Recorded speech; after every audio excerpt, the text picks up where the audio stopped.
Second grade teachers and coaches, we are excited to introduce you to the latest rubric in Sanger Unified School District to support our second grade writers. So we are taking a look at mostly that third column, which is highlighted. We are looking to build our students to at least show us on grade level writing skills by the end of the school year. And we do have a note here that this rubric represents skills to be developed by the end of the school year and beyond. Developmentally, at the beginning of the year, we may be giving a 1 or a 2 for grade level work, and that is okay. We're looking for student growth by the end of the school year. So to take a look at this rubric, for overall, that first row, we want students to start writing detailed sentences or paragraphs, no matter what text type they're writing. And that we really want to have them provide effective support and detail in their writing, and that they also start learning how to provide a clear conclusion. With narrative writing, we really do want to see that they are providing well elaborated descriptions of their events with thoughts, actions, and feelings, and starting to use those temporal words effectively in their writing.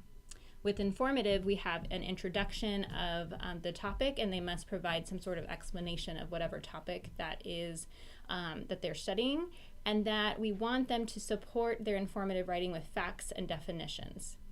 With opinion writing, we really want students to introduce the topic or title, and that they are giving some strong opinion or choices connected or supported by reasoning.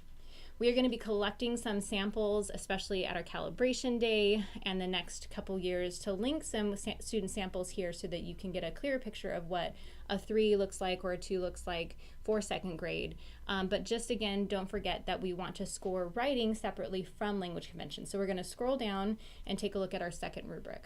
And this rubric is built with a holistic scoring kind of reminder at the bottom.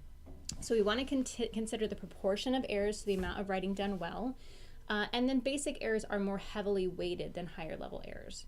But when it comes to language conventions, we really want students to just try to write as much as possible. But if there are errors, we don't want them to impede meaning. So that's kind of a reminder, that top row of bullets there. Whether we go from reader effort is required from a below grade level or near grade level type of writing sample, or we then move into the no reader effort required. So the more reader effort that's required, then you're probably going to give a score of a 2 or 1. So we really want you to start developing a holistic sense of scoring here, and we'll be adding student samples as well as we collect them throughout the next year or two. With capitalization, we are looking for minor errors for on-grade level expectations and an adequate use of punctuation and grammar. And then with spelling patterns, we really want students to be able to show that they've learned the spelling patterns that you have taught. And then if they do attempt a word that they have not been taught or is above grade level, that they do so phonetically. Happy writing and happy scoring. Thank you for your time.